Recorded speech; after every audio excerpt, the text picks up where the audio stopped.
السلام علیکم، welcome to my YouTube channel Daily Night Story. کیسے ہیں دوستو؟ امید کرتے ہیں آپ سب لوگ خیریت سے ہوں گے۔ آج کی سٹوری کا عنوان ہے غرور کا سر نیچا۔ حضرت عروہ فرماتے ہیں کہ میرے والد گرامی حضرت زبیر رضی اللہ تعالی عنہ غزوہ بدر میں عبیدہ بن سعید کو اس حال میں دیکھا کہ اس کا پورا بدن لوہے کے لباس میں چھپا ہوا تھا، صرف اس کی آنکھ نظر آ رہی تھی۔ اس کی کنیت ابو ذات القرش تھی۔ میدان جنگ میں نکل کر وہ فخریہ کہنے لگا، میں ابو ذات القرش ہوں، کون ہے جو مجھ سے مقابلہ کرے؟ حضرت زبیر نے آ کر اس پر حملہ کیا اور اس کی آنکھ میں ایسا نیزہ مارا کہ وہ فوراً مر گیا۔ حضرت زبیر فرماتے ہیں کہ میں نے ابو ذات القرش کے بدن پر پیر رکھ کر بڑی مشکل سے وہ نیزہ نکالا۔ اس نیزہ کا کنارہ ٹیڑھا ہو گیا تھا۔ جنگ کے بعد جب رسول کریم صلی اللہ تعالی علیہ وسلم نے اس نیزہ کو طلب فرمایا تو والد گرامی نے اس نیزہ کو بارگاہ رسالت میں پیش کر دیا۔ پھر جب حضور کا وصال ہو گیا تو آپ نے وہ نیزہ واپس لے لیا اور حضرت ابو بکر صدیق رضی اللہ تعالی عنہ کے طلب کرنے پر انہیں دے دیا، اور جب ان کا وصال ہوا تو وہ نیزہ پھر ان کے پاس آ گیا۔ حضرت عمر فاروق جب خلیفہ بنے تو انہوں نے بھی اس نیزہ کو اپنے پاس منگوا لیا اور اسے اپنی حفاظت میں رکھا۔ جب خلیفہ دوم کا انتقال ہوا تو وہ نیزہ پھر والد گرامی کو واپس مل گیا۔ جب حضرت عثمان غنی رضی اللہ تعالی عنہ خلیفہ ہوئے تو آپ نے بھی اس نیزہ کو طلب کر کے اپنے پاس رکھا۔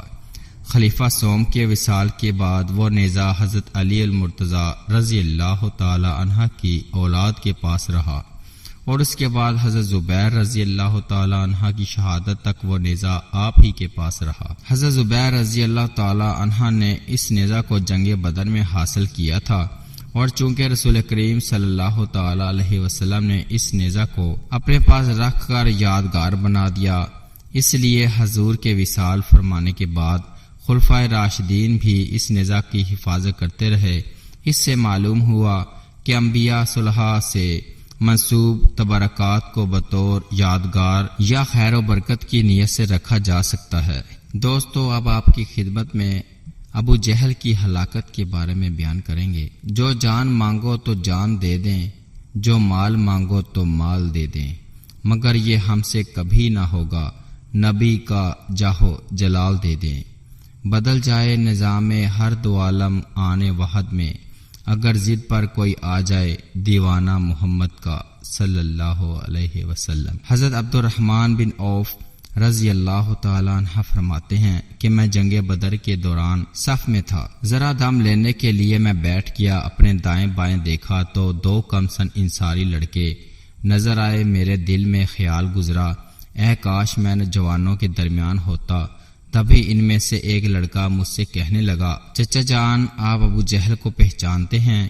میں نے جواب دیا، ہاں پہچانتا ہوں، لیکن اے بھتیجے تمہیں ابو جہل سے کیا کام ہے؟ لڑکے نے جواب دیا، مجھے معلوم ہوا ہے کہ وہ رسول کریم صلی اللہ تعالی علیہ وسلم کو گالیاں دیتا ہے، قسم ہے اس ذات کی جس کے قبضہ میں میری جان ہے، اگر میں اس کو دیکھ لوں تو میرا جسم اس کے جسم سے اس وقت تک جدا نہیں ہوگا جب تک کہ ہم دونوں میں سے کسی ایک کو موت نہ آ جائے۔ کچھ اسی طرح دوسرے لڑکے نے بھی کہا۔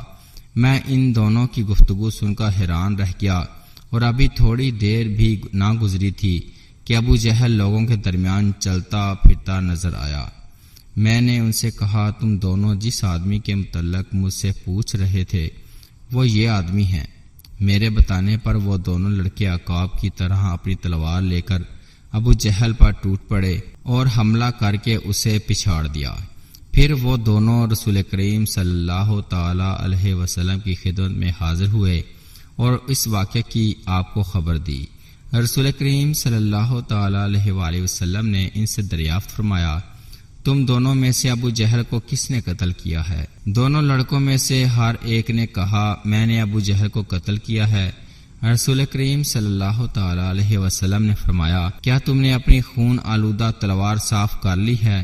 دونوں نے عرض کیا، نہیں۔ رسول کریم صلی اللہ تعالی علیہ وسلم نے دونوں تلواروں کو ملاحظہ کیا اور فرمایا تم دونوں نے اس کو قتل کیا ہے، لیکن اس کے جسم کا سامان معاذ بن عمرو بن جمو کو ملے گا، اور یہ دونوں لڑکے معاذ بن افرا اور معاذ بن عمرو بن جمو ہی تھے۔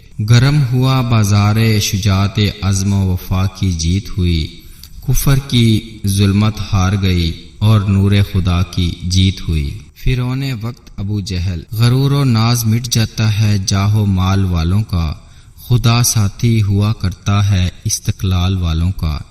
حضرت انس رضی اللہ تعالی عنہ سے روایت ہے کہ رسول کریم صلی اللہ تعالی علیہ وآلہ وسلم نے بدر کے دن فرمایا، کون ہے جو ابو جہل کو دیکھ کر مجھے اس کا حال بتائے؟